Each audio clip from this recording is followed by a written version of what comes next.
Hello people and welcome back to another episode of Clubhouse with me Ben. And me, Josh. In today's episode we'll be talking about social media.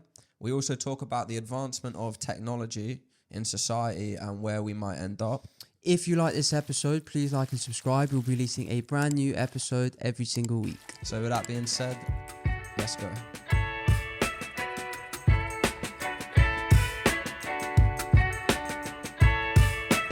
I always viewed it as a negative until recently. Right. So it'd be good to get your view on it. It would. And then maybe go through how my view's kind of changing. Yeah, I think that would definitely be good because you've abstained, I guess is the word you want to call it, from social media for a lot of years. Yeah, pretty much. I've not been on. I had Facebook up and the same as everybody. Then, 5-6 years ago, I just stopped using it. Only used the Messenger. Never really had I had an Instagram for a couple of weeks. Didn't really. Made a couple of posts, but then just didn't really kind of click for me. So yeah, I don't really use any social media. However, I think we have to include YouTube in this. Because it's the same kind of area. So I think if we're including YouTube, I'm big on YouTube. Fine. So yeah. But yeah, pretty much abstained from social media. But not like purposefully. It just wasn't really for me. It's never been for you. No. That's the same. Like I think somewhere along the line it just completely changed. Last time I remember like using social media probably was back in school. Yeah. Like 10 years ago, you know, when there was like, you had like 20, 30 friends on Facebook and I could write something stupid on your wall and it'd be well funny. And obviously that changed over time. Its popularity grew immensely. Adults have it, work people have it, everyone has it, and it just changed and stopped being fun. So I'm the same as you. I don't really go on anything. I'll go on Instagram once in a blue moon, but I'm never really posting pictures of like myself or something. The only thing I'll ever really post is if I, you know, go watch a band and that. But yeah. That's it. That's my whole like social media usage. But I'm the same as you. YouTube is a big one for me. So since Christmas, I went on a little social media ban, and everything, including YouTube. And if I had to go on Messenger because people were like messaging me and I really had to reply, I kind of just moved the conversation over to my phone. Only person that didn't do it too was you because I knew you were in Thailand. Yeah. So you're the only person I went on and spoke to. Besides that, I've been on any apps. And how's it been? It's been good. So I've definitely felt like more relaxed because I find that you're like less concerned about other people. One thing I've always done is always had my notifications off on my phone. So I don't think that like it's that important for you to pick up your phone every time someone messages you. If you have your notifications off, it stops that little thing in your brain saying, I need to pick up my phone right now. And you can just pick up your phone whenever you want. If you don't want to touch it till 3 p.m., you don't Nothing's that important. Everyone can wait. And if it is, they'll ring. That's what I've always thought. Like, I'm the same. I turn my message notifications off, other than iMessage, because that's usually family and that. If it's that important, they'll ring me, or exactly. You know, if it's an emergency, someone will ring me. So. And that goes the same with everything. I found. Another thing was I had like more time to do my own little hobbies, and you know, like if you're reading. Picking up your book for like 20 minutes instead of your phone helps. Yeah. Get through whatever goals you've got. It's the same with like doing a bit of music. And another thing which was like I well enjoyed was I'd do nothing and then I'd just be left to like my own thoughts. And not in a bad way where like sitting there overthinking. Like it's good to have 15 minutes where you got nothing to do. Yeah, you're just not doing anything. Like you're not distracting yourself. You're not distracting yourself. It's appreciative because you start to like you listen to yourself a little bit more that way. If you don't just pick up, like say, right, you're on your work computer, you've got a 10-minute break, so you pick up your phone and you go straight back to work. It's not really like a break. So there was that. What else? Yeah, I wouldn't get like sidetracked by going on. Getting just sucked into reels or shorts or. Yeah, there wouldn't be like a 10-15 minute period where it's just be. It's supposed to have been a minute, but then you're 15, 20 minutes later. Yeah. And when I started doing it, do you know what? Because I wasn't going on my phone at all. I really got like in the zone and just wasn't picking up my phone regardless, like to do anything. The days felt longer. Oh really? Yeah, the days felt longer. There wasn't like 45 minutes like unaccounted for in random patches of the day. Yeah, it adds up throughout your day. Even if you think you're doing, I'm only on it for 10 minutes here and there, if that's 5-6 times a day, that's an hour out your day. it's it depends on your use of the apps, but generally it's just mindlessly scrolling. Yeah. I think what the majority of people do is like their phone is for their social media platforms. There's millions of apps, right? But and I feel like it's changed now. Like if you think about like Facebook and I guess originally Instagram, it was about like your feed was usually like what your friends were doing, their posts, their photos. But now it's like reels, shorts, TikToks, where it's just like it's that 5, 6, 7 second clip that's just there to get your attention, then it's straight to the next one. So it's like it's almost different now. It's even harder now to, well, sorry, it's even easier now to get sucked into that kind of. It's almost like a slot machine, just keeps going. yeah, exactly. And it's all part of like the exploitation, isn't it?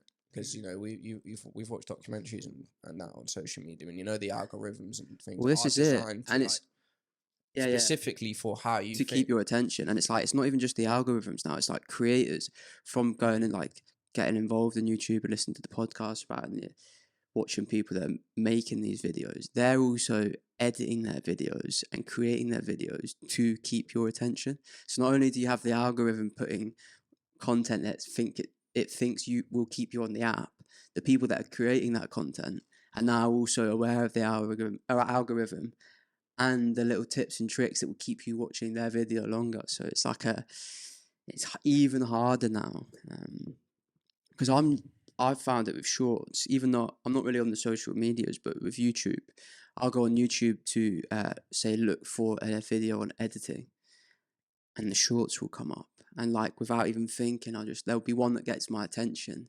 That's it. Once you're in, very hard to get out of it and like stop. So yeah, it's No, I agree. I've noticed that myself, like exactly what you were saying, that I'd pick up my phone sometimes to like literally YouTube something in specific, but because I've crossed the homepage on my way, I've gone, oh mate, what's that? It's crazy, isn't it? Boom, And like on the that. homepage, there'll be like 8 video suggestions and 6 shorts that have all been put there because they think you're gonna like it, and they think there's a high chance you're gonna click, which is it's crazy. Yeah, they know. They literally know everything. So yeah, I really didn't see many cons to not going on my phone. Like it was a much more peaceful life. Another thing is I found I was having more genuine conversations with people than I was having like more monotonous like conversations on. Like when people message me on Facebook, because I don't really go on yet, it looks like I ignore them or I'm a bit rude, and then maybe I'll answer them 4 days later. But now I was like hopping on the phone to somebody and I'll speak to them for 30, 40 minutes, do you know what I mean? In a genuine conversation that lasted, instead of these like intermittent... One message every half... intermittent one sentences that like last a week. So those conversations were just a little bit more appreciative. Yeah, so that's the only thing it's not, I don't really even see it as a con, but you get a little bit behind with like breaking news. That's how you get your news now. Yeah, so mostly, yeah. So like if like major things were happening, I wasn't finding out, but all I was doing was finding out later through what's the damage through word of mouth. Yeah, what's the damage in finding out later than everyone else? There's not.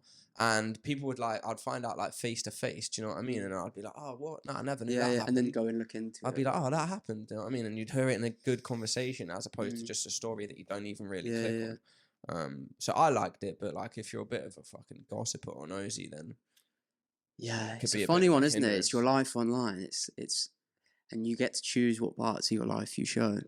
So like it's a funny place to spend time because it's like you're not comparing, you might not be comparing yourself, but I guess a lot of people do. You're seeing the highlight reels of all these people you follow, their best holidays, the best days they had when they go and eat at these nice restaurants, and then these influencers or whoever living these crazy lives all over the world all the time. And that's all you're seeing every day. If you're spending I think the average screen time in the UK is like 5 hours. Dude, that's just which insane. Is crazy. That's insanity. It's crazy, and I imagine a lot of that is on these apps, social media, YouTube, and everything, whatever it be. Yeah. So yeah, it's a funny place to if that's where you're spending a lot of your time, and that you compare yourself to the people around you, or you kind of if you're seeing them living their lives and then comparing it to yours, I can imagine it's a very unhealthy kind of way to spend your time, your mental Yeah, health's going to suffer. Oh, mate, the mental psychology behind that for like an infinite amount of reasons. I've wrote down so much about that, but like comparing yourself to other people. And I think, See, I think that's natural, yeah. And I think I can't remember. He's on a podcast listening to, and he's like, if you before social media, you would compare yourself to the people that you lived, your friends, your family, and the people you lived around. It's like a natural way of like to be who you kind of not compare yourself to others, but you're surrounded by it. You see what your friends doing, your family's doing, people in your community are doing. Now you're opened up to this whole world, and you're generally following the most exciting and interesting people. precisely, and living these probably quite unattainable lives for most people. So it's like you're no longer just comparing it to your small community; it's the whole world, and then the top 10% of the whole world. So it's yeah, I don't know. yeah, these people are like they're anomalies. That it's not It's how like it's not how the everyday average person. It's top 5% or something. Yeah, exactly. So when you see all these unattainable lifestyles, these lavish, frivolous, like sort of lifestyles that people just living every single day, and you think, man, that's a kind of lifestyle I want to live, but it's just that's not how the majority of people live, and I guess it's the same that goes for like. That's why I feel sorry. Like I'd hate to be a teenager, like or a girl, growing up in the generation of social media, where you see all these models with like millions of followers that meant to mean something, and you start comparing yourself to them, which you're never gonna look like. And that's an easy way to get like anxiety and depression and seeing people like all miserable. the time. Like it's gonna make people all the time. especially if you think like I should have that life. Like if you feel like just because you're seeing it, you're comparing yourself. Why can't I have that life? If they can have it, why can't I? And then it's like only like say probably less than 5%. I don't know what the percentage would be. It would be so low. The people that actually live that type of life. Yeah, and I think it takes away from like the actual gratitude or generosity of like your actual personal life, which is a good life. Do you know what I mean? For most of the people like in the Western world that go on social media, your life's all right, right? Yeah. There are people there's so many people that would love to just be like, on their phone in their gaff, doing what you're doing. Here's one though. What if seeing that type of life inspires you or motivates you to then try and attain that type of life, or just attain, to push yourself, like by seeing it and seeing other people have that life, it then motivates you to push for that life and therefore like maybe improve your circumstances, money, job, whatever it is. Is it down to the person who's so like say me and you look at the same post and I get negative about it and I beat myself up and I say, I want that life, why don't I have that life? I deserve that life. But you go out and get a second job, start working hard, putting your money away. Where's the personal responsibility? Yeah, I guess it's perceptions, right? Down to you, is it though? Like, sure, there's a lot to it, but should it be? You should have that drive anyway. What element of it is down to your perception and the way you consume the content versus the platform itself? I don't know. It's difficult. It is a difficult one because it's so in your face. I don't know if people look at it that way of stopping and thinking, yeah, no, I wish I had that lifestyle. I'm going to do something about it. But then, where does the blame sit? Is it the platform for promoting those types of life and that, like, not they don't promote it, but that's what sells, that's what gets followers, or is it the person's own perception and yeah, I don't know. It's a tough one. It's difficult. Like personal responsibility and like it's actually one of the notes I had down. It's from, do you remember that Social Dilemma documentary? Yeah. On Netflix, where he talks about how, again, because the business model is selling ads, and the more time you spend on the platform, the more ads they sell, the more money they make. So they have like a financial incentive to keep you on the app as long as possible. Yeah? Yeah, more revenue, more profit for them. And they're paying some of the smartest people to build these algorithms, build these little tweaks in the app where it's like the slide up was like a slot machine, so they knew it would keep it, whatever it was. But then you could just not use the app. So you've got like that comes over to that like gambling, that addiction side of it, isn't it? To say you could just not use the app, but you could also just like not gamble. It's the way of drawing you in through like the dopamine hits and yeah, the you're right. neuroscience behind it. But like, how many people using social media have a true addiction just versus like a bad habit? Oh yeah, but majority is just bad habit. But you're still being exploited to some degree, I reckon, for your time. You are, yeah, no, I don't disagree. And your time's valuable. So if Yeah. you're giving it to other people for free, nothing's free in life, and they reckon social Yeah, media yeah. is free. So like you said, the more time you spend in it, the more ads, more revenue, more profit. And these people don't give a fuck about you. Yeah, you're right. It's because the business model they have, for them, the more time you spend, the better. Doesn't matter how they keep, I guess, how they're keeping you on the app longer, or what videos you're watching to stay on the app longer. That doesn't matter to them, maybe. But then again, like, can you just absolve yourself from all responsibility and say, they're exploiting me, it's not my fault? No, you need to know better. Yeah. You need to know better to like set your own sort of limits. Yeah, similar to what you've done though, isn't it? Like the way you've kind of, I guess you didn't really use social media that much, but like you came off it and you deleted the apps, you didn't go on it, you tried to move away from Messenger and go to like iMessage so there was no like temptation. That's like taking responsibility, isn't it? For your own, how you spend your own time. Yeah, exactly. Because it comes down to like what's more important. I think you realise that your actual normal day-to-day life, like the things happening around you, are more important. I think social media, a lot of it contributes to like more social isolation. Do you think? Yeah, through the way people are more inclined to just stay in and talk to people as to go out and talk to people.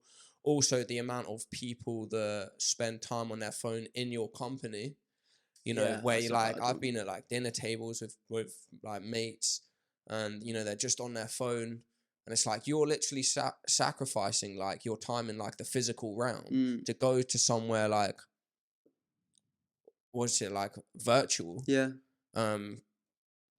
But you're not even looking at like what's happening around you, and I don't know. I just that's just, do you not find? I think that's fucking so strange, man. If you're at a group of people and they're just on their phone 24/7, or you're in someone's company and they're just on their phone 24/7, it's ignorant, and I guess it's a little bit disrespectful as well, because it's like, but it's normal now. Yeah, and I'm not saying it's right, but it's like it's the new normal. It is it's normal. like, but then again, like, that's kind of, is that down to the person? That's definitely down to the person. I just think it shows an element of ignorance. I don't, like, even with Instagram, I remember I was in someone's company and they wanted a photo for their Instagram, and it took them about 20-25 minutes to get the right photo, when it doesn't matter. That's because you can tell they're anxious about the scrutiny they're about to receive, and putting themselves in the public eye to people, like you said before, that aren't just your, because all you need, in life, really, in my opinion, this is my values, is you only need the opinions of the people that care about you, and the people that, like, you know, love you and fucking like your family. What does my mum think about me? What does my partner think about me? And my friends, you know, my immediate friends. And with just having that sort of like opinion, I think it's hard to like. What am I trying to say? The more people that are looking at you, the more anxious you're going to be, right? So you're putting yourself out there to 1,000 people versus the 20-30 people you really know and that really care about you. Precisely. Yeah, I was trying to speak to Geordie. I was say, if I walked into my lounge tomorrow, right, and there was like 5 family members there, I could just speak out loud like I'm speaking to you right now, comfortable in that. But if I went in and my mum had all her mates there, Darren had all his mates there, Ethan had all his mates, there was like people I used to know from school, there's just like fucking loads of people, right? I would not have the same sort of like confidence to speak to the whole room the way I would if it was the people I'm comfortable with. And that's kind of what like social media is, and why people start getting anxious, because it's gone past the point of just sharing things with the people who you're comfortable with. You're sharing it with, you don't need 700 people paying attention to what you're doing. That's scary. Do you know what I mean? And what I was going to say about this person taking a photo, they stopped having fun because they were so concerned about getting this photo that they realized that they were ruining their own enjoyment. And not only that, they were getting, the person who they were getting to take the photo, I could see, was getting annoyed. And their time like having fun had stopped. And I was just like, there's no difference between photo 1 and photo 30. And the fact that you're constantly just doing that over and over again to like please someone at people at a later date, as opposed to enjoying what's going on right now. It's weird. funny, isn't it? It's almost like you do things to post about it rather than to enjoy it. Like enjoy doing the thing rather than just posting. To show other people. See, and that's why I always thought me and you, or not just personally, but people our age, I think we were on the cusp of like everything changing. That's how I look at it. So we can give or take it. Growing up until like our late teens, phones didn't really pick up in that. I found. Right. So our earlier teens were spent what was some of the funnest days ever, man. Making dens, running around in the woods, obviously drinking, doing everything else. That was just insanely fun, right? So we have like clear memories of that time, and that's why I think with social media, like we know what it is, we'll go on it, but we can give or take. It's not everything to us. From what I've like read, seen, and heard, with few years below younger, that is completely like different and changed. They don't know any different. They don't know any different. That's all they've ever had. Like they don't have the memories of like not using social media. So from primary up, it's all they've ever known. So I could only imagine today, like the type of kids that are being bred. Yeah, it's a tough one, isn't it? Yeah, it's tough, and I think it's dangerous. All I think it's going to do is just change the world, mate. Is that it? Is this just a change? It just won't be the same to what it was like for us, and they won't know any different. So. And then we'll be those old people saying, "I remember back before." Yeah. We're gonna transition into those sort of people like quite quickly. But like take any 20, 30 year period of the last like 100, 200 years, they're all quite dramatically different from each other. And I bet those people sat like we are today. I don't understand it. It's going to be so bad. It's going to be, but then actually it's because you've experienced what it was like before, don't like change or don't understand the change. Whereas if you don't know any different, because I wonder what they think of it. I wonder if it is as bad as we think it would be for young people, or whether they actually, because they don't know any different, it's normal for them. It's not as bad as we think it would be. But then I think they're more inclined to desire that constantly as well, like permanently. Do you know what I mean? Like I've read like news articles where like kids have had their phones taken off them and then gone and like something stupid. Do you know what I mean? Because they really can't be without it, like a drug. And I don't know. I like I was saying the other day, I think like things like Instagram are just what is the need for like apps like that? It's just photos of yourself and other people. Like if you walked into your own lounge today, I say I had you around as a guest, right? I took you in the lounge. I opened up a photo album, and I started showing you, and I was like, here's a photo of Steve from school. Yeah. Oh, here's a photo of Steve from school with his dad. Oh, Steve's just gone to Tenerife. Yeah, you're right. You'd be like, why have you got photos of Steve in your photo album? Yeah. And more so, why are you watching them? You don't even know him. But then it's not. Think about that. There is positive use cases. There's positive what? Use cases, like it is just like posting photos, but like let's say you got family that live in other countries, you can see what they're up to, you can track their kind of what they're doing, you can message them, keep in touch that way. Yeah, no, I think that's important. Yeah, and that's good, and that's one of the good sides of it. Yeah, I don't think like it shouldn't exist. I think that's a nice side of it. I also think it gives people the power in like foreign countries to post what's going on and use hashtags and shine a spotlight on like, say Ukraine and Russia, something's just been bombed. And you're a civilian, you're like, I'm going to put on Instagram, hashtag Ukraine, we need help, we need food, whatever. And you can get some sort of help that way. There's definitely good sides of it. But I think for like the people we know and like my environment, my like society that I live in, all I see is like egotistical and like narcissistic people. Not everything needs to be shared. Like I find there's moments like, if you've just bought a new gaff, obviously that obligatory outside the court key photo, that's fair enough, man. Do you know what I mean? That's like a milestone shared out with people because that's nice. You should be proud of a moment like that. Yeah. But I find like I don't want to say cringy, man. I don't want to like offend people, but people are on it consistently every single day for the desire to have exposure or just have like people looking at them. Yeah, I wonder what the psychology is behind the post. Like what insight, like what drives people to post? Like, what is their true motivations for posting? I always found that like an uncomfortable. And I don't know if it's because I'm like naturally quite shy or like what it is, but I always found posting uncomfortable. Like I even did an Instagram where it was a private account, no followers, no public. It wasn't public, and I was trying to do it to track my life. And I was going to one day then look back on it. It would have been like a timeline of everything I've done. Nobody's seen it. Like nobody was seeing it. It was private. But I even felt like a little bit uncomfortable posting to that account, and I don't know why. But oh, that's bizarre. yeah. Maybe, and it might just be that's why I've actually avoided social media, because it was like I didn't like posting. I always found it weird. Like, why am I posting this? Yeah. But yeah. Why does everything need to be documented as such? Yeah. But I also think like for me, like my view like is changing a little bit, I would say, in that kind of going down this podcast and the YouTube route and stuff.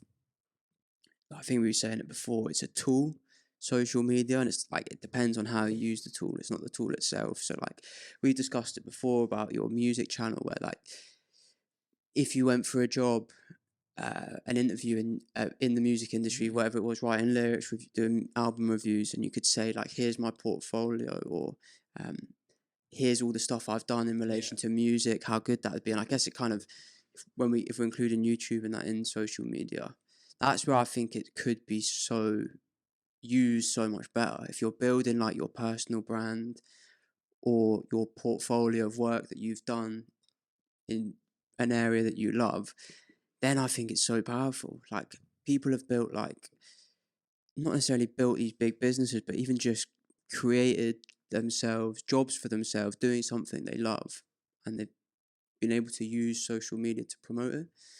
And it's like such a low barrier to entry. You can start tomorrow with just your iPhone, and you could start creating content, putting it out there. I don't understand like the everyday stuff, just posting about everyday stuff. But if you're creating a channel where you're putting educational stuff out there, or some people vlog and stuff like that, like, I get that. Like that's where I'm starting to like open my mind a bit more. I think that social media in that area, if you're using it to build your brand, get a few followers, try and create something, then I think it's such a huge opportunity. Yeah. It's just a fine balance, isn't it? How do you use it? It's like a virtual CV, isn't it? Yeah. You can sort of like, like you're correct. You can use it to like promote, and I think that's good. You know, if you're trying to push a business, or it's like helps with your occupation, and there is nice ways about it. It's just how you use it. It is how you use it, but majority of people our age are just don't know. But like, it is a tough trap, isn't it? It's like we were saying before that. I know I was talking about personal responsibility, but you're up against it. You're up against like, they spend millions and millions of pounds on designing their app and the algorithm to keeping you on there as long as possible. So every trick they use I'm sure there's a book. Distracted, I think it's called. I can't remember. Like psychology. They use psychology tips, and like they look into psychology and then design their apps in that based on the kind of principles of that to keep you on and keep you engaged. So you are up against it, but yeah, I think it just comes back to, you need to weigh out the pros and cons, I think, of your personal use and be like, right, how do I spend my time? Am I on it a lot more than I need to? And this is what I think we were talking about on holiday. How do you feel after you've just spent 90 minutes scrolling on one of these apps? Like I feel fucking terrible when I spent longer than I should have on YouTube because I got sucked into shorts or whatever it is. I don't feel good. Like I know I shouldn't be doing it. I know it's not a good waste of time. 99% of the shorts I watch aren't educational, which is the main reason I go on YouTube, because I think it's such a good resource for educational content. But even now they've introduced shorts. It's like, it's so much harder, easier now to get sucked into that time wasting rather than using it purposefully. So yeah, it is a tough one.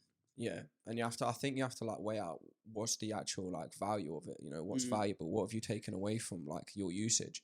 Like, just for example, say the fifth last time you went on your phone, yeah, say you're on it for, when was that? You can't even remember what you've done, can you? You can't. No. So say you're on it for 50 minutes, a 50-minute period. As a game right now, yeah, just tell me four things you remember from that 50-minute period, you can't. No. So it's like a 50-minute period that didn't happen, and therefore, like, should you be chucking that away? Yeah. Like, what's the necessity of chucking that away? Like, is the scrolling thing is the downside? Like, that keeps coming up, and that is like everyone's vice, everyone's Achilles heel. But that's also like the worst side of it, because you really aren't doing anything. You're not containing any information. It's no value add to your life. It's not. Majority. It's like not. The majority. You're losing time, and time is fucking precious.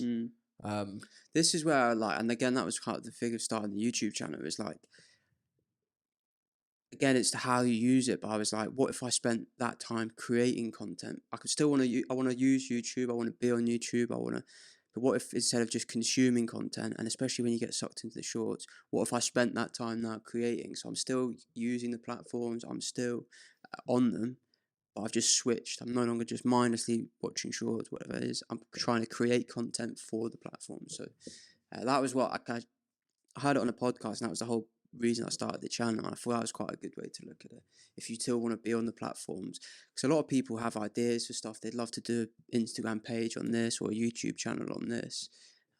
So they could, rather than consume, why not I now try and create content for the platform? Again, it's not the tool, it's how you would use it. Exactly. Flip it. Yeah. You're not destined or required. It's not a necessity to spend it in the time that you think you have to spend it in. And there is so many other ways. Like, even for example, say without YouTube, like the infinite amount of apps that are helpful, quite fun, and have no correlation or connection to social media and other people that you could use to like Duolingo. I mean, if you spent 2 hours on social media a day, cut that down to 1 hour and do 1 hour of learning a language, you would soon learn something about basic that language, basic language skills of a new language, and you haven't done anything besides swap social media usage to that.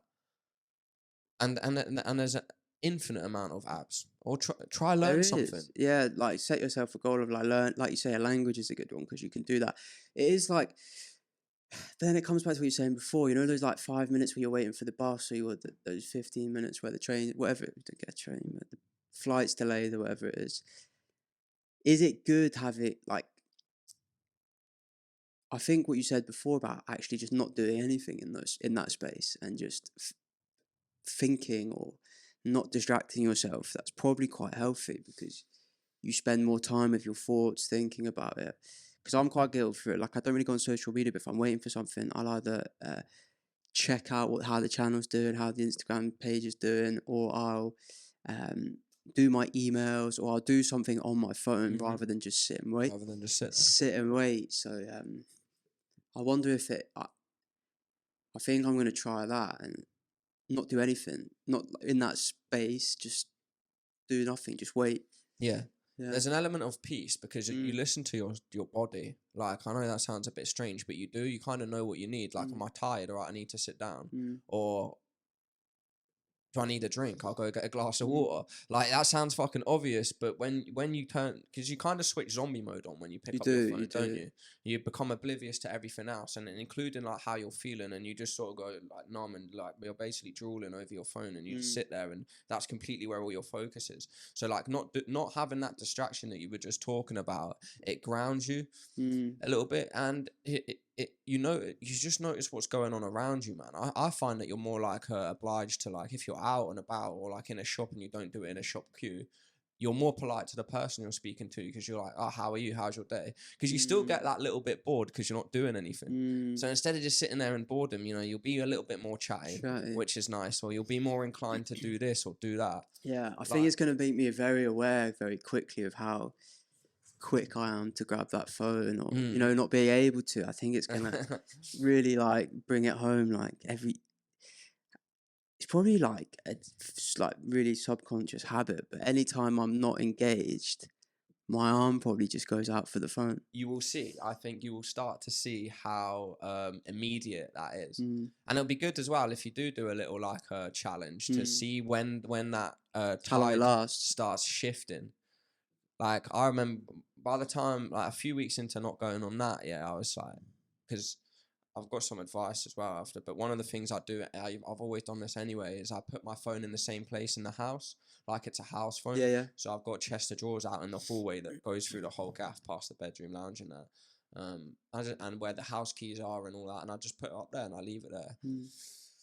And by the end of that, of like not picking it up at all, I'd walk past it, I'd just give it a look, like, don't even look at me. Like, I won. yeah, I'd see it looking at me from the corner and I'd be like, get out of it, man. But like even yesterday, I went to a cafe.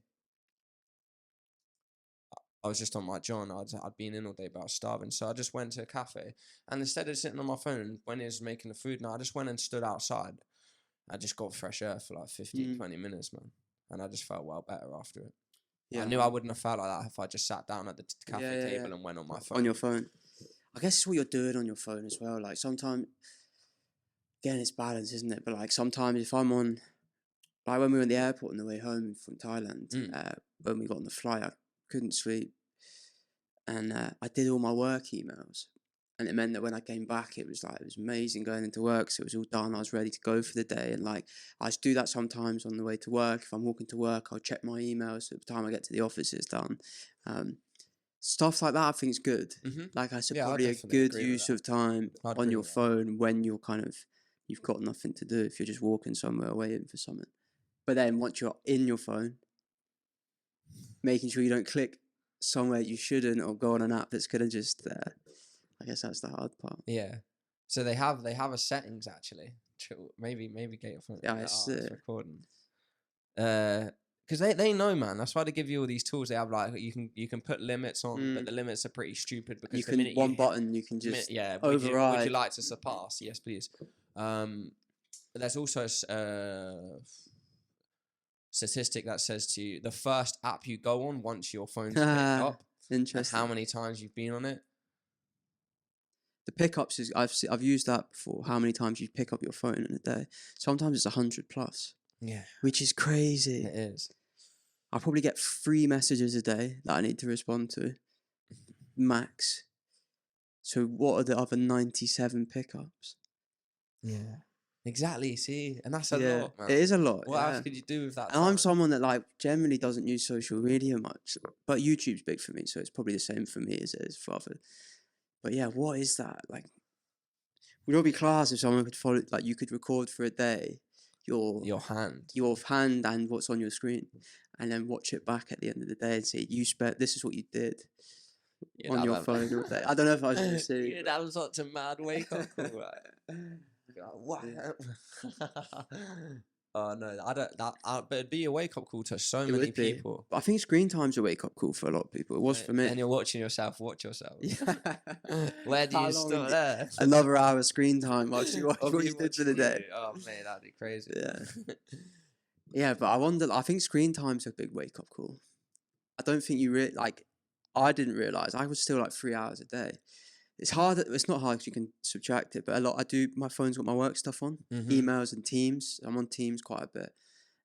Emails I'd probably do like half an hour a day, like to and from places. But even mine was quite high, like 3 hours sometimes. I'd like to see it over a week if I could exclude certain apps, email, work, and like Spotify. So I don't think Spotify should count. No, I think you should just give it a go and try and just like. It's all down to like personal stuff, isn't it? I'm not telling people like don't ever go on all social media shit, never go on it. Like, people obviously enjoy it, but like when we went out that Christmas before the week before Christmas, you know, it was the first time we'd seen people since we've been started doing this, and like so many people picked it up. But one thing that came up is like about 3 or 4 people said that do social media, like talk about social media.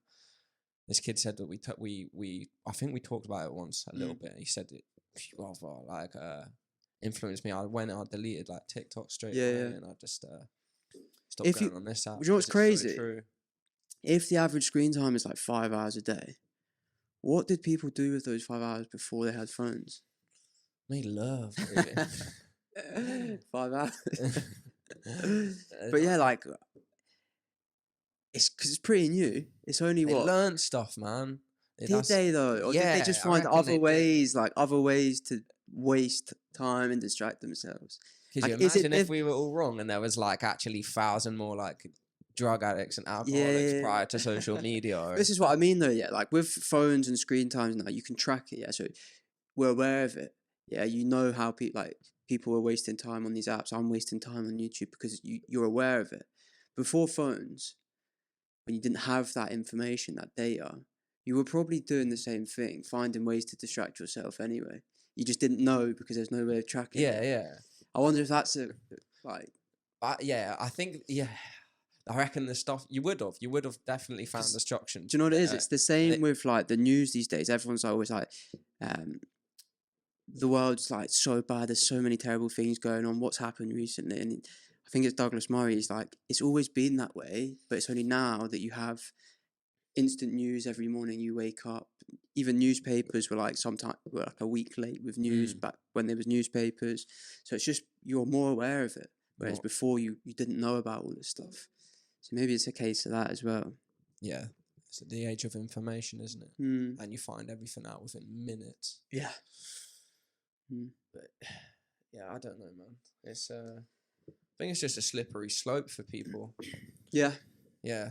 That's why I'm trying to look at it as a positive, and this is like the year for us with the podcast, with the personal channel and that, where it's going to use it as a tool, use it positively, create content, not consume content, and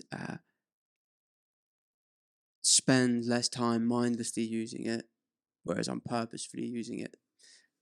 YouTube's amazing for for educational content. I'm sure there are some good things about Instagram. There's a lot of educational stuff on there. There's probably some really like motivational people that you could get some inspiration from. So you could go through your friends list or the pages you follow, get rid of all the shit, and then only follow channels that would add value to your life. So your feed's positive, educational. Because the negatives are so like clear, aren't they? Yeah, exactly. And I think everyone agrees that they know that you do not feel good after a binge on any of these. Nah. We need to take it back, mate. We need to go back 2008 Facebook, where there's 20, 30 people, and you could have a laugh before it got hijacked by. Imagine a limit on friends. That'd be class, I reckon. Like 50, 100 friends. Yeah, most people should. You shouldn't follow like fucking 7,000 people. Like, it's just unnecessary. Like, how do you think they could improve social media? Do you know that Lex Friedman? He talks about it a lot. He thinks, do you think there's any ways you could improve it? There's a lot of negativity. Yeah. It's like drama. Like drama sells, isn't it? It's the same with like newspapers and news outlets. It's always the sad, like the dramatic stories or the like bad events that sell or get clicks. Yeah, it is. Yeah, it's like they say that TMZ, isn't it? Yeah. That's what news feeds are just these days. Don't know. What do you reckon? How could they improve it? I don't know. I think it was that the documentary Social Dilemma where he talks about the business plan, like because it's a free service and they have to make money through ads. There's that financial incentive for them to keep you on as long as possible. What if people paid for the service? So they paid £2 a month, whatever, a subscription. There's no longer that financial incentive, and they can't sell ads or they don't sell ads anymore. So the amount of time you spend on the app is irrelevant. I guess we're probably quite far down the rabbit hole for that to make a significant change, but would that make it, they're no longer spending all their time and effort on keeping you on as long as possible. They're spending all their time and effort making it the best experience they can so that you pay your subscription. I thought that was a clever idea. That is smart. That is very smart, actually. I think it was I can't remember if it's Lex Friedman or it was a Social Dilemma documentary. But I thought that makes sense. So if you're paying for something, if it's not ads-based and you're paying for it, they have an incentive then to make it as the best experience possible. And one of the negative sides of probably the experience now is how you feel once you spend fucking 2-3 hours on the app. So if they fix that, that could be a way. Well, so there's like an inclination to have it more attained to like the things you're into, because without ads you could really just see your own sort of desires, I guess. Yeah, and it maybe if you're into football, rather than focus like the stuff that keeps you on there the longest probably isn't the stuff that's good for you. It's probably like funny videos, memes, or like that type of content. Whereas if it was like actually stuff that's good for you. Like in China, you know, TikTok. I think we've talked about it before. TikTok, children's like time on the app is limited. Yes. And I think it's like 90% of the content that's recommended to them is educational, science, technology, or medicine based. It's like the three main fields that they want. That's good. You could use it in a good way. Yeah, and for like children, that'd be a lot better. And I think as well, their time concludes at a certain time, like 9 p.m. The it app cuts shuts off. Yeah, so like that's a on. way there where it's like, but then it goes down the slope of, well, then that's the government telling you what you can and can't look at. But I think that's a positive, especially for children. It's like, so maybe if it wasn't time based and they weren't feeding you like funny videos, that kind of stuff, and it's like, right, actually, you're a male in the age group of 21 to 30. This type of content, educational content, is kind of might be beneficial for you, or have you seen about this new opportunity or this new gym, whatever it might be. Maybe that would flip. I don't know. Yeah, that would work. That'd be a lot better. It's so big now, and it's gone so far. Will it change? Can it change? No, I don't think so. I think it's, as time has passed over the last 10, 20 years, it's completely surpassed what it was originally meant for. Like the element of connection between people has been lost along the way, and it's turned more into like a show of competition than anything else. So, and like, if you go back to like really like the roots of it all, you know, these are owned by people with agendas, you know, and these are corporations, like you said, that want to earn money. So when they can all deplatform one person in one night because they don't like their opinions, that shows you a lot about, you know, who it really belongs to. You know, it belongs to like specific people who do have particular like ideologies and, like you said, incentives. So I don't know. I think like maybe like stepping away from it a bit gives less power to them and more power back to you and your individuality as a person and what you want out of life and what you can do. Because, like I said, like how can Facebook, Twitter, Instagram, I don't know if there's any whatever others, TikTok, all deplatform one person overnight if they're not together or working together? Yeah, it's a difficult one. It is. Even this whole deplatforming. Should is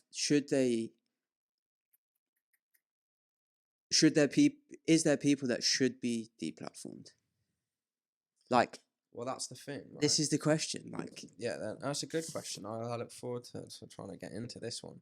What do you think? I think because it would not be nice, that there's rules, right, in society that you have to follow. Like none of us like, I don't know, racist people, right? So if you had members of the Ku Klux Klan or somebody on Twitter or Facebook writing all this racist stuff, you'd want them to be taken away, right? But yes. then in walks of life of some people that aren't us, that they're into that. And then it's like freedom of speech. What is freedom? I don't know like the specific of the laws of freedom of speech, but like, is there a line you cross where it's one is illegal, one is just frowned upon? As an example, like is being racist on a public platform, are you breaking a law there? If you are, it's easy, deplatform. But if you're just saying something that is frowned upon, and then where's that line? Where's that line? That line's so blurred. And that will always be blurred. And I just think who we are as humans, that line can never come to anything specific. Because I don't think it's illegal. Like, I don't know in the UK. I don't know in America. I think this freedom of speech is such a big thing over there where it's like you're within your right, as long as you're not inciting violence, I think, which is like called to violence, you can say what you want. Yeah, unless you're inciting violence or asking other people to hurt somebody else. So then, if that's the law, should anybody be deplatformed? Because then because social media is so big now and it's such a big part of our lives, and a lot of people actually, it's like one of their main sources of income, particularly the people that are saying a lot of this controversial stuff, it's like their main source of income, they built their businesses around it. If they're not breaking a law, should they be allowed to deplatform you? I think they need specific rules, and they don't have specific rules. Clear cut. They don't have clear cut rules. So you have people who are being deplatformed. That's like, that looks actually quite unfair to them. Like there's a person called Steve Will Do It, right? He lives a very philanthropist lifestyle where he's constantly like being charitable. He's constantly giving people cars, giving people money, giving homeless people places to live, buying gas for homeless people. But he promoted gambling and they took his account off him. So now he earns no money from YouTube, which was his source of income. And it's like, wow, you've really stopped a lot of people from receiving like generosity off this geezer. Because he promoted gambling, which is illegal activity. So what's going on?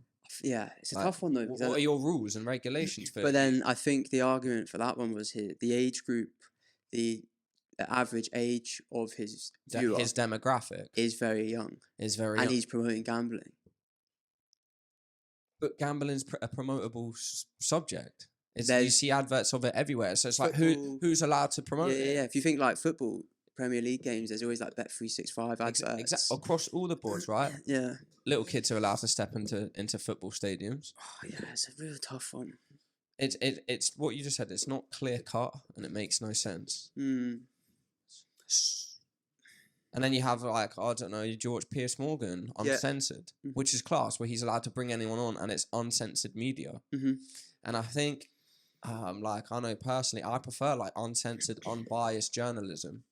Where you go into sort of like a subject and you face it without an opinion. You're not left, you're not right, you're not anything. And then you have a conversation and, you know, like Lex Friedman does. He really talks openly and honest and asks, if he needs to ask like constructive questions or critical questions, then he will do so. But he's not there to call you out. You haven't been lured there in like under a false pretense to be called out. So and I just think like when you deplatform certain people, then it's biased to a degree because you haven't. They have biases, don't they? Yeah, they do. They have certain political, social biases. The people that are probably making the decisions. Yeah. Like when you ban Jordan Peterson off Twitter. Yeah. Because he's made a comment on the transgender movement, which is his own opinion. When you ban him, but yet the leader of the Taliban still has an account. They're allowed to say whatever they want on. That's where it gets blurry, isn't it? It's like, and again, being offended is subjective. So what offends you? He got that tweet, the Jordan Peterson one. I think he said something about that actor that recently transitioned, and let's say 50% of people who read it found it offensive versus 50% who didn't. If offending someone can't be a rule or one of the criteria for being deplatformed because it's so subjective. So it's like it has to be based on some sort of law where it's clear cut what is illegal and what is not illegal. Because like you say, as soon as it comes down to biases, these platforms have all of the power. And because social media is such a big part of these people's lives, how they built their businesses, it's no small thing to be deplatformed overnight. No, you're right.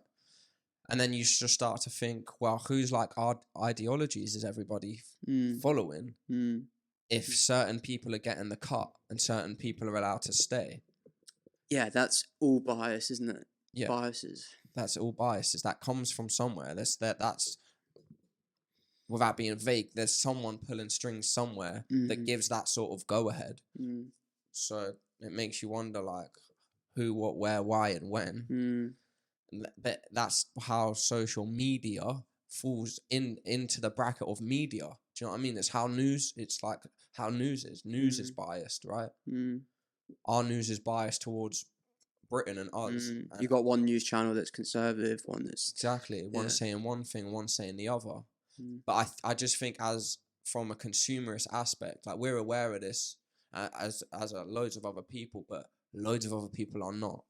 So they're not aware that they're consuming something that has been fed to them through like choice. Like this is designed to be given to you in this way. Yeah, you're being served something that I want you to receive. This isn't random. Do you know what I mean? It's not arbitrary. like we decide what you look at, and it goes back to social media with the algorithms and what's popping up. We choose what you see, which is which in turn implements itself in your mind. Your view of reality is shaped to, like, we could be sat in the same room, search for the same thing on Google, we'll get different results. Same on social media, you could search for the same thing but get different results. So your kind of perception of reality is warped by the way they want you to see it based on the algorithm, whatever it is that they do. Precisely. Yeah, it's a funny one, isn't it? It's fucking dangerous. Very, very dangerous, man. And it's like, where does that stop? Because it's just getting out of hand. Like, mate, have you seen this fucking... I've been good at not swearing. I've been watching our podcast, right? And that's one of my takeaways. That I say the F word well more than I used to. Ethan was like, just keep saying it. It's like, nah, I don't know about that, but it's not necessary. But what I was about to say is, what's it called? The metaverse, right? The virtual reality. That's the next step they want to go to. Come on, mate. Could you imagine them having agendas and bias while your head's in a helmet, while your head is in another world? You've seen the... yeah, like that. That's the biggest slippery slope ever. What I'm trying to say is it's just progressing. It's getting worse. It's getting more astronomical. Is it getting worse, or is that your view of it? Are there things that are getting better? Is the metaverse 100% bad? I mean, I just think it's for fucking lunatics. Why? Why? To take yourself out of your reality and go to a virtual reality. What if you could experience things that you would never experience in real life? So we're at version 1. There's nothing you can experience while your head's stuck in a tube. Like. This is version 1, yeah? Version 10, you wouldn't know the difference between reality and the metaverse, let's say. Yeah? Give me that shit. But, like, think about, like, I don't know, again, like we've talked about this before, I always lean to the positive, the optimist. But education could be revolutionized. You could go back to the age of the dinosaurs, Egypt, wherever it is, and actually immerse yourself in there. There's also cases of travel. You can't immerse yourself in there. You can immerse yourself in the version they give you, which would be indistinguishable from reality. It's going to get that good. But you're still just receiving somebody else's present. If it's indistinguishable from reality... Yeah, like you couldn't, if you experienced two things and they said which one was real, which one wasn't, and you could say, I don't know. That's a drug. that's a hallucinogen. But like if it gets that good, and then there will be positive use cases for that, surely. Yeah. But when you say indistinguishable from reality, you can't take no one to like the prehistoric era. Not yet. Dinosaurs. Not yet. But even if you... What, are you talking about a time machine? No, not a time machine. Like a virtual reality that no one knows no one was there, mate. So whatever they give you has been, of course, it's based on our... It's AI. It's generated based on all of our knowledge and understanding of that era. Same with like Egypt or going back to medieval times, whatever. But they reckon version 10, whatever version it is, of this virtual reality headset, they'll be able to create an experience that is indistinguishable from reality. You could not tell the difference. I think that sounds scary. Would you like that? I don't... See, I always look to the positive. I think there's like, again, so many ways that could be bad. You know, people... Have you seen that Harry Styles film yet with Olivia Wilde? No, I know that. We watched it on the plane. I know the ending. Spoiler it. Spoiler? Yeah. So basically it's... she based the main character on Jordan Peterson, apparently, but it's basically... It's that. You only find out at the end there's a twist, but basically they're in this world, everything's perfect. And then towards the end, like a few strange things start happening. And basically the twist is, in the real world, this guy didn't have anything going for him, signed up to this world where they plug you in. His wife doesn't know about it. She gets like drugged or whatever and then plugged into this world. And he has to go into the real world every day, earn money, keep their bodies alive, and then they go back in. He goes back into the, let's say, like the virtual reality world. But it's that it was indistinguishable from reality, where like these people don't know. All the men know, but none of the women know they're in this virtual reality. So there's that like negative. It could be all used like that, but there's so many positive use cases for it, surely. Yes, you're right. Like 100%, you could give people the ability to do positives with it, but most people, I think, would act like fucking supervillains and use it in an abusive sort of way. So, like if you gave someone a virtual headset and said, create the world you want. Create the world you want, right? The amount of people that are just going to turn to never leave. Take me to a strip club and give me fucking 100 grams of unlimited whatever. Like, that's a stupid example. No, you're right. And then they would want to go to this lifestyle, and then imagine coming out of that lifestyle. Okay, took my helmet where off. your virtual world is better than far better than your own. That's a sure way to drive your real world with your real emotions and your real feelings down into the ground rapidly. And which is basically kind of what happens with going on social media a little bit today. So it's like the next level, isn't it? It's like social media on steroids. Yeah, I'm not against it. Like, it would be so cool if it was played like a game or intermittently where you could take it on and off. But I think the addiction side of it would be amplified to heights we've not yet seen, man. They're talking like travel's going to change. People wouldn't actually. Again, this is all theory. No one's like done it yet. But they've like some of the use cases like people won't go on holiday anymore. They'll plug in and go on holiday, and they'll experience through this virtual world rather than. And I'm sure the experience would be great, but your brain and psychology and neuroscience doesn't give a shit about that. It would get fried pretty rapidly, I think. I think the mental health effects of it would. The light would be shone on the damages of living that sort of lifestyle quite quickly. And what if it got to a point where you could live 4 weeks in virtual world in like an hour of your... You plug in for an hour, but it feels like 4 weeks in the virtual world. So you can go on that sounds appealing. Sounds appealing. You can go on a 2-week holiday in an hour. Ooh, in the real world on your lunch, or you could go like... They need to hire your ass. You could plug in, learn a language, and only take 2 weeks in your real life or whatever.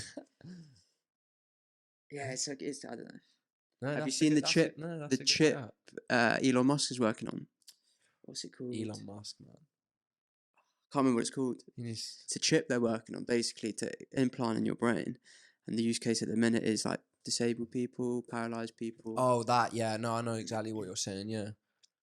Neuralink, Neuralink, reverse like Alzheimer's, cure, schizophrenia. Yeah, I mean, technology. If we get that advanced, then that's just beautiful. Do you know what I mean? They're saying as well though, like the Neuralink, and again, originally it was designed for this, but if it's successful, then it could be used like the ability to increase your IQ by like 20 points, download a language, learn an instrument. Or link you to the internet where you would just be... What's going on? It's crazy, yeah. Yeah, well, that would completely change the world as we know it, because becoming great at something gives you that, like... Edge. That edge, yeah, and that sort of puts you in like that like icon sort of status, or, you know, if you're a great guitar player, great musician, great singer. The individuality of it is the fact that everyone can't do it. Whereas... Which gives you the fame. It's like you're basically... And the success. And success, because you're an anomaly. Like this, you stand alone. So to give everyone the ability to play like... And then what happens to the people that don't want it? They get left behind, because these people who did get it are infinitely more productive, knowledgeable, whatever it is. And then the people that don't... So then you almost have to get it. Next thing you know, you're fighting for your life against Katniss Everdeen. Like, it's crazy. Have you seen the Chat GPT? Sorry? It's a new chatbot they've released, OpenAI. Nah. It's crazy, mate. It's a chatbot, so you can prompt it, ask it questions, ask it to do things, and it will respond. And it's just like a robot. It's artificial intelligence. So it's been trained on like this data set. And it's like, I think it's called a language predictive model or something like that, where it's basically trained on this huge data set, and then you can ask it questions, prompts, and it will come up with answers. It's unbelievable. People are using it to write like advert campaigns. Teachers are using it to write all their lecture notes for them so that they don't have to do it, and it does it in minutes rather than 2 days of effort. students have been using it to write essays for them and plan out essays. It's crazy, and it's only getting better.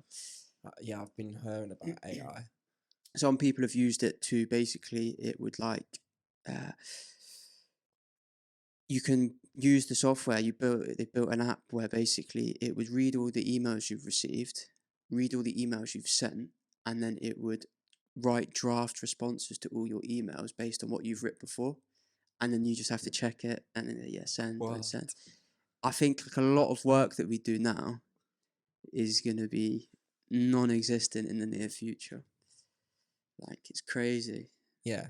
No, we are headed that way. We are headed that way. Like, off the back of what you were just saying, have you seen the shop now you can go in? There's a couple of shops you can go in where no one works there. Yeah, so you just, yeah.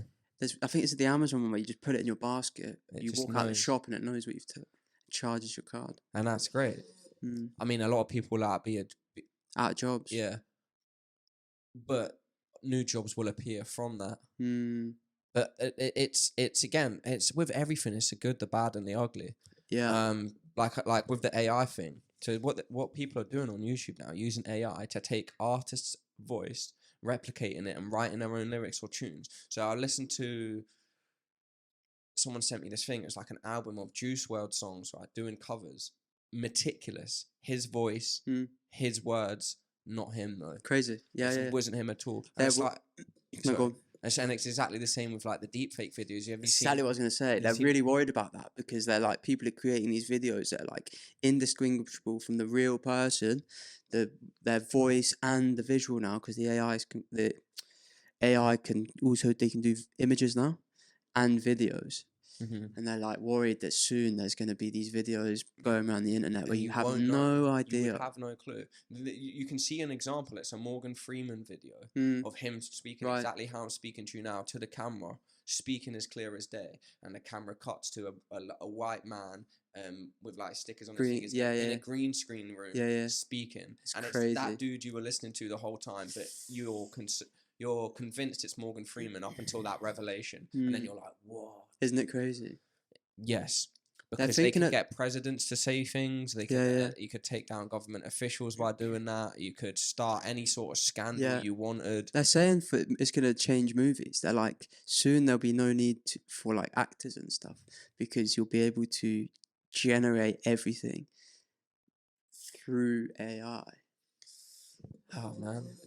How do you feel about by the time, like, would you prefer now to be a little bit younger and to see all that fruition, or are you glad that you may not be here or around when it's fully developed into something that is beyond like our scope? I'm excited to see how much this changes what we know. Like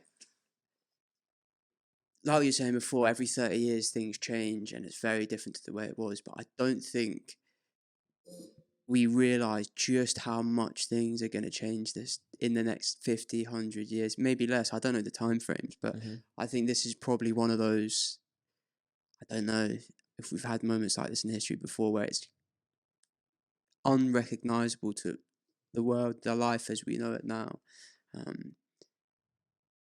Just think, like, if they automate 50% of the jobs, or whatever the percentage is, that in itself is a fundamental change where you've now got 50% of the workforce that you just do not have work that they need to do anymore. So that in itself is going to be, how is that going to change? What are people going to do with their time?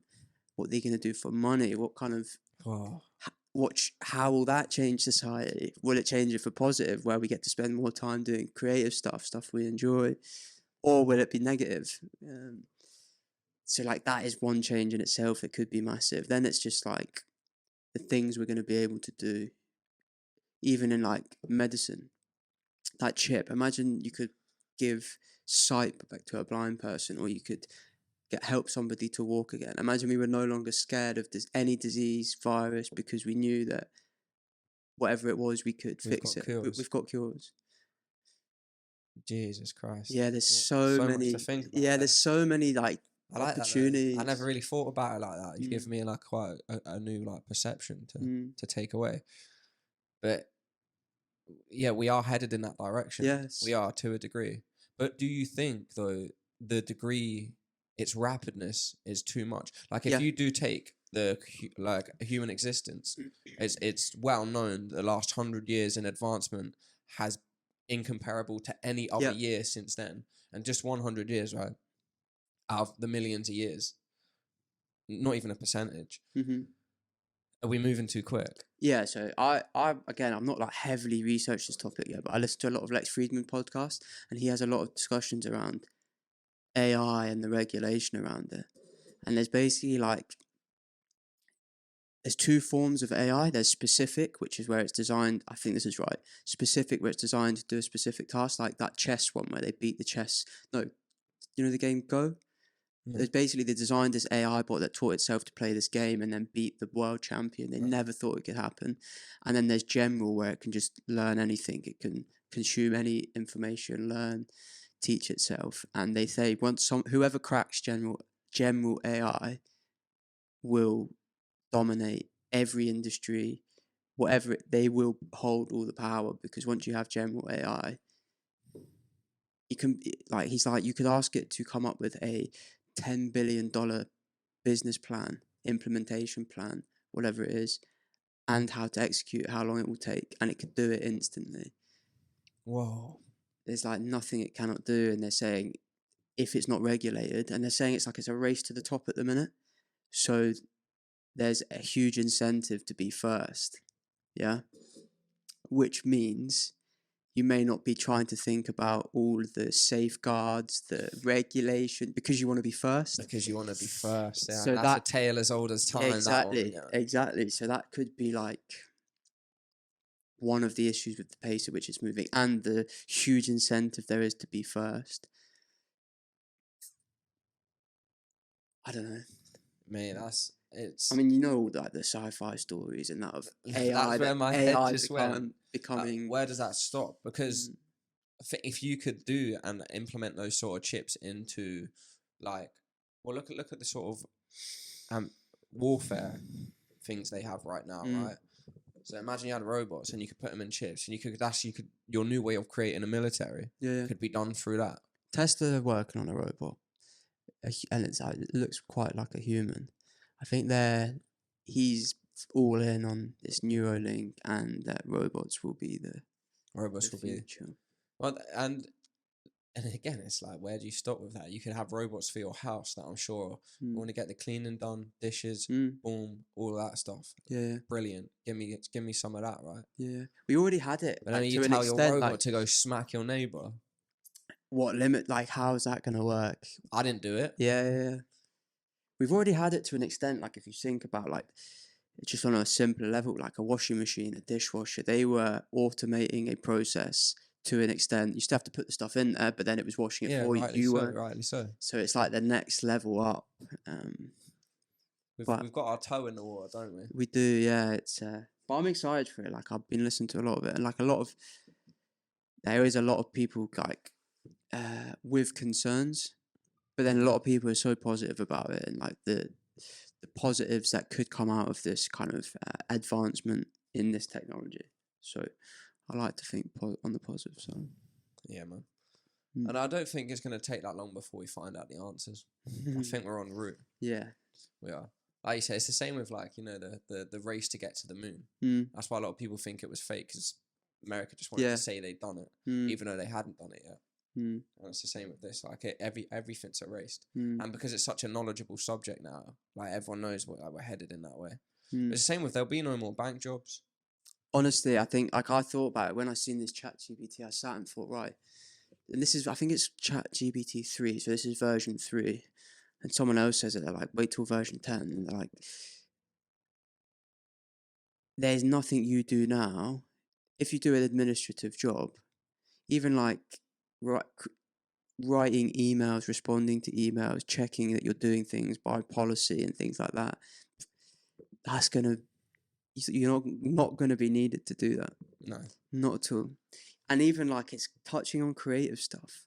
Like this ChatGPT, people are using it to write YouTube video scripts. People are using it to write essays. People are using it to come up with blog ideas, the format of the blog, what each the bullet points are going to be. it's crazy. Jordan Peterson was like this. He's like, wait. At one point, you'll be able to ask it to write a 600-page book in the style of this author and this author about this very bespoke niche topic, and he's like, it will be able to do it, and not only will it be able to do it in a matter of minutes, an hour, it will be able to do it better than any human did. Because if you think about it, I don't want that though. Or do we want why that? don't we want that? Yeah, that'd be like the most best story ever. Imagine you could say make a Quentin Tarantino mixed with Stanley Kubrick film script, and then you could and plug tell me that which in. actors would be the best. Not only that, yeah, you could then put that into that script and that idea into the AI bot that can create films, which doesn't need actors. It could like within an hour generate a film based on Tarantino did it. It's crazy. What would you go? I get a Kurt Cobain Tupac song Mashup of lyrics like from both those brains. What would Kurt Cobain's 8th album sounded like? And it comes up with its idea of what it could have sounded like. But I like it. Like if you think about it, like especially in like medicine and stuff like that, yeah. The doctor has to train to find a cure for like a disease, yeah. Let's say one person starts, I'm going to find a cure for this disease. They spend their whole life trying to figure it out and they don't, but they move the needle like 10% towards a cure. Then 2 more people come along and they do 20% each. So it's like you're at 50%. Then someone comes along and has a breakthrough, yeah. That's like 3 or 4 generations of people dedicating their whole life to something. Whereas because you're like, as a human, your ability to consume knowledge and information is quite limited. Your bandwidth, say, is like you can only consume and understand so much information. These AIs can consume more data and information than like 1,000 people could in a lifetime. So finding cures for diseases, coming up with like solutions for world problems and things like that. I think it could be. It could, yeah. It's going to be revolutionary. Like, I'm with you though. Now you're giving me a new appreciation for it, I guess. But technologies have been like that, right? Do you know what I mean? The hospitals, the technology they have to keep people alive that never used to be. The things that you would normally die from, we don't even probably hear about anymore. Yeah, it's changed over the years, isn't it? But is that? I don't know, man. Is that attainable through like AI, through robots? You think they can work that stuff out? This is how though? It would be good to know how it works. What through like microchips and that? How like where's that information stored? How do they learn? So if you think about it, right, themselves to the internet. Not yet, and I think that's the dangerous part. Is when what they did with ChatGPT, I think, is they downloaded a huge data set. What that data set included, I'm not entirely sure, but it was like, let's say it was like this, let's say 1,000 terabytes or whatever of data, yeah, and then they give it to this code or whatever it is, and it goes through the data, understands it. The more data, the better it gets. So if you give access to the internet, I think the internet has like everything. There's not the collective knowledge of everything we've ever learned is probably on the internet somewhere, other than like classified stuff and stuff that we wouldn't know about, like everything on medicine, the history of medicine, how it's progressed, the information on every disease we know about, whatever it is all out there on the internet. So if it can take in information and understand it at a rate like it would take, no human could do that. So if it can take in every bit of information that's ever existed on this one disease, maybe the cure is there. It's just we haven't had enough people focus on it for long enough to connect all the dots. I understand. So they can revert to sources, but the sources they can revert to is infinite, whereas we would have to read one by one, right? They would not have to read one by one. They can have immediate access to 500 different sources. Exactly. I don't know how long it takes it to consume the information and understand it and then be able to kind of respond based on that. But yeah, that's basically what it is. Yeah. Which is crazy. Like if you took everything we ever knew about, let's say, cancer, that is from however many hundreds and maybe probably thousands of people dedicating their life to researching it, understanding it, connecting the dots from other people that have gone before them. And there's only so much they can't consume in one lifetime everything we've ever learned on cancer. It's just probably impossible. Whereas this machine could. And pretty instantly by the sounds of it. Oh, Jesus. That's just one example. No, but there's that's so good. many things it could. That's a very positive way to look at it. That would conspiracy theorists though would have a field day that'd get amplified. Like, could you imagine? Like, what about now when people say they do have cures for certain diseases, but they don't want to give it to us because the pharmaceutical industry makes so much money, which is then given back to governments and societies, but. Who's the leader of the AI? This is it. This is that whole race to the top thing. They're saying whoever cracks this general AI, it's over. They're also like, there is negative sides to it. Like, I think they had to put blocks on this ChatGPT because like people were asking what's the most effective way to end the human race and things like that. And it's like I don't know what it's called, but it's basically it will just unless it's told not to, it would give you an answer. So it would give you the most effective way to do whatever it is you ask. It does become like something that's sort of alive, isn't it? I know it's not, but it has that feeling of something that's like birthed alive because it's making its own decisions. To have technology do something on its own as opposed to like you prompting it. And that's the difference. And that's a really good podcast with Brett Weinstein and Joe Rogan. They talk about that. And they say that's going to be the key. There'll be AI where it has to come to you for permission. So like he talks about this, they designed these frogs that would eat certain bacteria in a river, which would stop a disease or something like that. I can't remember the exact example he used, but he said basically before the tadpoles hatch into frogs, it would need a human intervention to prompt it, rather than it just being able to hatch itself and just keep on going. So it's like if there's no prompt or human intervention where it almost asks for permission before I give this answer or before I generate this or before I create this, is that okay? Yeah. But then who gets to say it's okay? Exactly. Wow, I look forward to see what's going to happen. You should look at the ChatGPT. I'll send you. ChatGPT. It's ChatGPT 3. Yeah. Like Talk to Frank. Do you remember that MSN robot? No, I don't remember. Oh, you could like wind it up and it say stuff back to you. So from years ago. I've been looking into. Have you ever heard of Cobalt Mining? Cobalt Mining, yeah. With the batteries, iPhones and stuff. Yeah. I was looking into that this week, and they're saying that all the batteries, or this mineral that's like required to design the batteries or something, come from the Congo. But the working like environment conditions of these, like it's basically like apparently it's the worst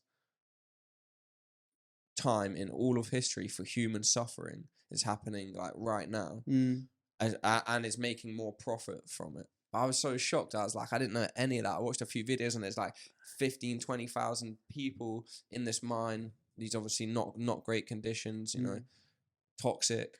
Yeah.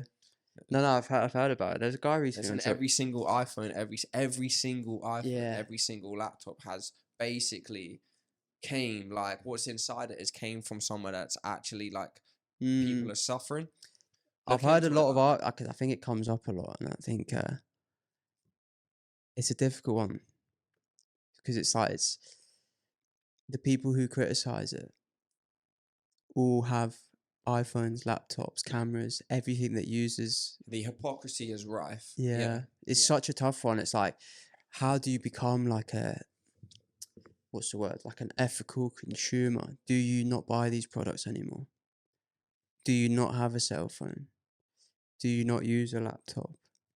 It's a real, because it's the same with the iPhones. I think they got a lot of grief for the conditions of their factories in China, where they had these nets out because people kept jumping off the top of the building to the factories and stuff.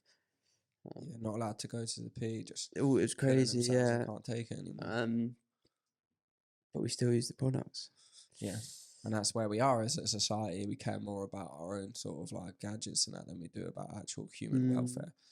I mean, obviously not everyone's privy to it, so they're not fully aware of like what's going Yeah, a lot on of in people other may places know. in the world, because you just assume oh no, you think like batteries are made in labs or something. You don't think they come from somewhere like where there's suffering going on, or it's forced labor.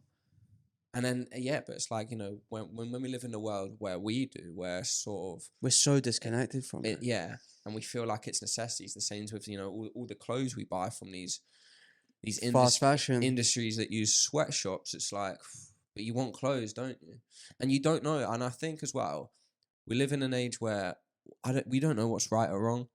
So say what you want to stop using fumes for your petrol car because you know that's bad. So now you switch to an electric car. But and it turns out all the stuff for electric cars as well as phones is bad.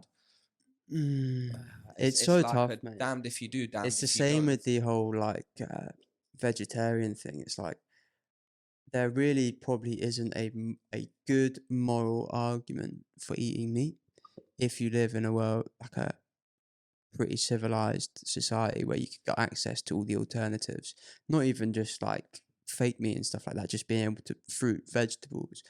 But yeah, so many people still eat meat, me included, even though I know you could live a different I lifestyle. could live a different lifestyle. Does that make us bad as humans? You're aware of something. I don't need an iPhone to survive. I don't need to eat meat to survive.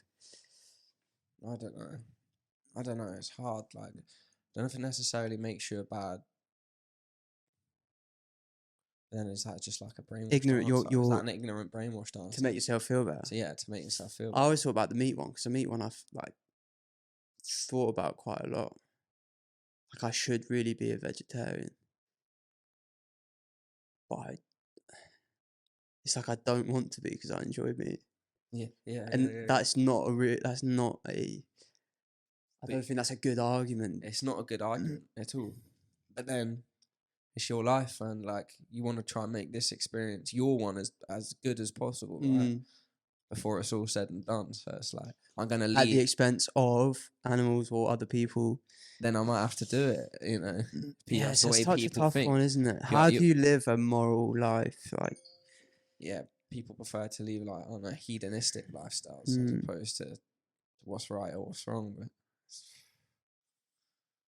I'm not too sure, man. I'm not too sure. So with social media, yeah, would you have like any advice to give to somebody that feels that they want to step away from it a little bit more? And when I say that, I don't mean like completely eradicate it if that's not one of your things. But if you feel that you go on it more than you should, yeah, and you know that, you know what I mean, like yeah, fuck, I do spend a bit too much time on it. I'd like to spend less to do anything other. yeah. What would you say so to like, someone from like personal experience, like just delete the apps. I'm not saying you can't go on them, but in order to go on them, you have to actually download the app, reinstall it, log in, and then go on it. Yeah, which is like an inconvenience. So I'd say you're less likely to if it's not installed on your phone. And like, I would say probably rather than me, like that's worked for me. And because I didn't really, other than YouTube, I didn't really have an interest in them. So for me, they were pretty easy. The YouTube one for me, I've deleted the app off my phone now, so I'm going to try that, and I'll only go on it on the laptop where I'm much less likely to go and look at shorts.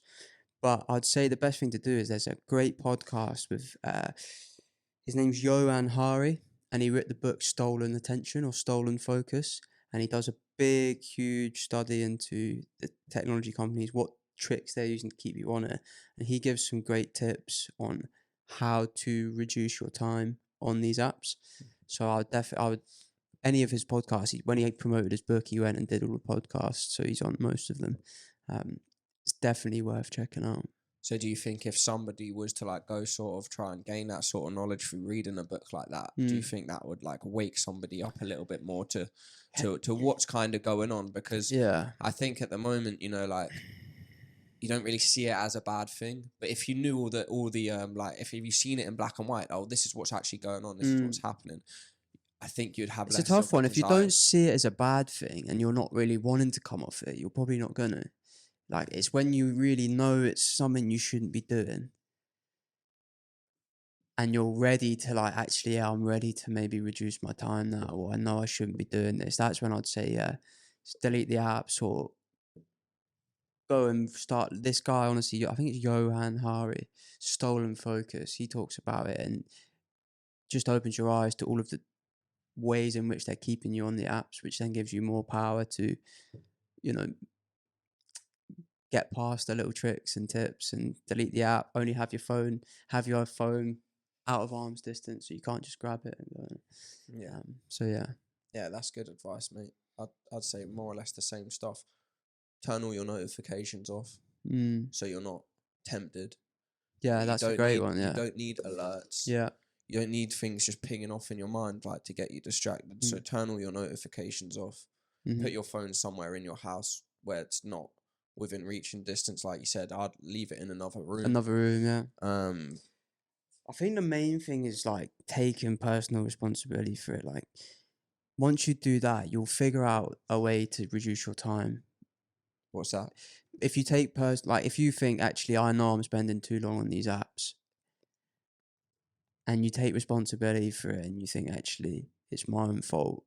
When I before dinner, rather than sit there on the couch for an hour, maybe I shouldn't do that. You'll just figure out like the best way for you to reduce your time. I think it's going to be different for everybody. Some people might need their phone closed, or they might use their other apps on their phone for productive stuff, so they can't put their phone out of arm's reach. So like, as soon as you realize, yeah, it's probably my own fault that I'm on this app too much, you'll figure out the ways to reduce your time. Yeah, I think it's yeah. And you know, like if you use it so often, you're not required to just completely eradicate everything. If you don't want to, if you think that's too much, but start. You know, give yourself half an hour less, an hour less, things like that, man, and it'll just build up, and you can tell for yourself whether it's something that you want to do, follow through with. Exactly, yeah. And I think one of the things I'm gonna do this year is, like we talked about it before, but it's just changing the way I use these. I didn't use them because I didn't want to use it for that reason, but like creating content versus consuming content. Like I want to now start creating content, putting content out there, putting myself out there, building the podcast, which means inevitably we're going to have to be on social media. So it's just using the apps in a different way, a more productive way, I would say, and something that will add value to my life rather than just be a drain on my time or a distraction. So that's another way you could look at it, you know, especially if you had an interest. I know so many people that have always wanted to do a YouTube channel, or you know, start something online, or they live interesting lives that probably people would be interested in, that they could encourage people, inspire them, whatever. So if that's you, maybe think about that. How could I create content versus consume content? What could I put out there that might be of value to people? Yeah. I think that's a good one. Yeah. Transition it into something that you're going to enjoy doing. Because I do think it's such a big opportunity. Like for us, even with this podcast, it's given us the ability to promote this to people all over the world. Like we wouldn't have had that previously. Like people would never have heard of us, even friends and family. Like we couldn't have promoted it to them. We couldn't have got it out on Instagram, YouTube. There's billions of people watching YouTube. I don't know what the numbers are. Billions of hours are watched on YouTube every day, and we have access to that. It's not cost us anything. So like creating content, putting content out there could be such a huge opportunity. Yeah, and I think we're doing a good job with it. I'm enjoying it. I'm enjoying it. Yeah, and it's going well. Like, and I think with this podcast, we'll change the subject to the podcast. Like, do you reckon we'll end up getting guests in that? I would like to get like local guests. There's a couple of people in my mind that I'd like to sit down with. I think, you know, it'd be good at like speaking about their story from growing up here. I think like people like McGee and that would be good. Like if we sat down with him, mate, I think he'd love it, and I'd be nice to get into a place like that, because over Christmas, man, when we went out, the amount of people that came up to me, and crazy. You were there for a little bit, and we were speaking about it. There's a few people that asked to come on and said that there's stuff they want to talk about. I think they might have had a few bevies in that. But now, like, it has like a little bit more of local people listening. It'd be nice to get something. No, I'd love to do that. I think that was always the plan. I mean, it doesn't have to be every week, but like a little guest now and then, I reckon would definitely be beneficial. No, definitely. I think that was always the idea, wasn't it? It's once we got up and running. Yeah, once we found our feet, we felt a little bit secure. Then we'll get there though. But I'm looking forward to it, man. I think it's going well. Yeah. Like I said, it's still just chatting. Right, social media done? I reckon so, yeah. Highlights of the week. You got one?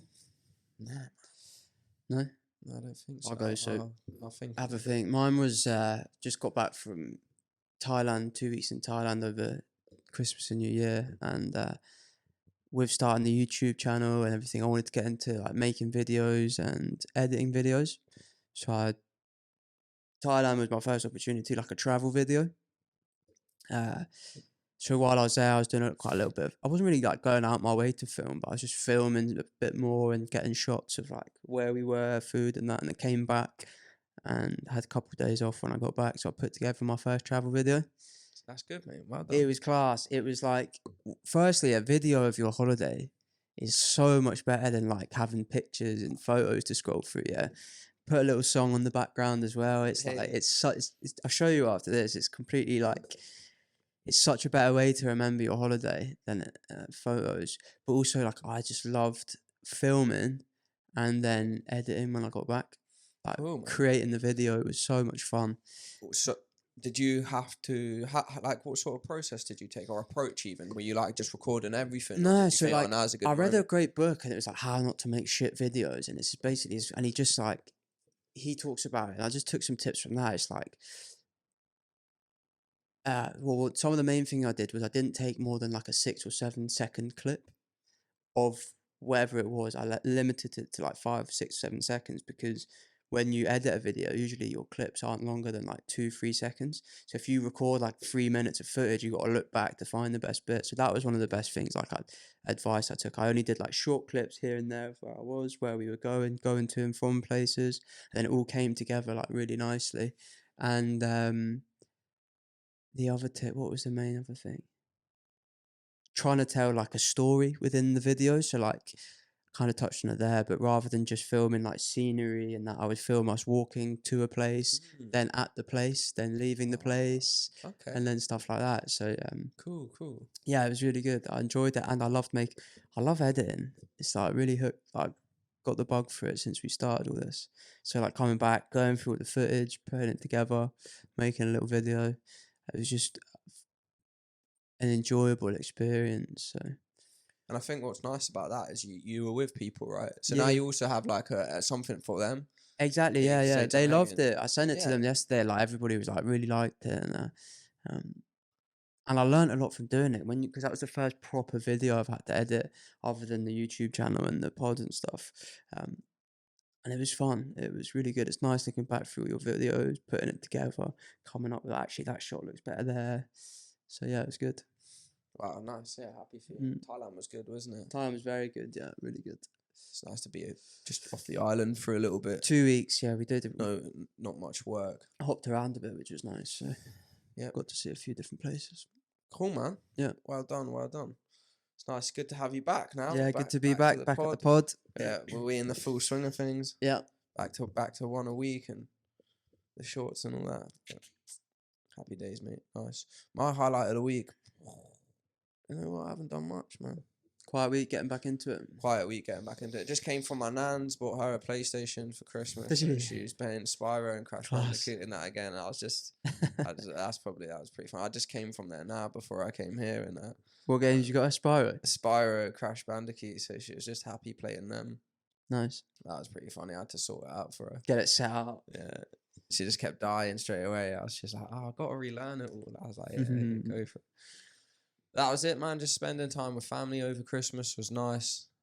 Christmas was a little while ago now, but it's the first time. Yeah, we've seen each other, yeah. So just been doing that, man. And that's it, mate. It's been a fast week. What I've tried to do like normally at the beginning of every year, I try and implement some sort of goals. Like I'll literally have, like, we went over my goals once and it must have been about 10, 15. I felt in a really good place. So I haven't written any down. I've just thought of a few and I've got them in my head. So I don't want that like intense like sort pressure of having to feel that these need to be achieved. I've just like gave me like little ones. Like I go gym 4 days a week. I want to go at least 5 or 6 now. I think that'll help. Next step. Yeah, which is not like a big thing. It's like an easy to do, and just a couple of things like that, and that's nice, really it. Yeah, nice. That's it, man. Nice, mate. Cool, bro. We'll end it Good there. for you. Good to be back.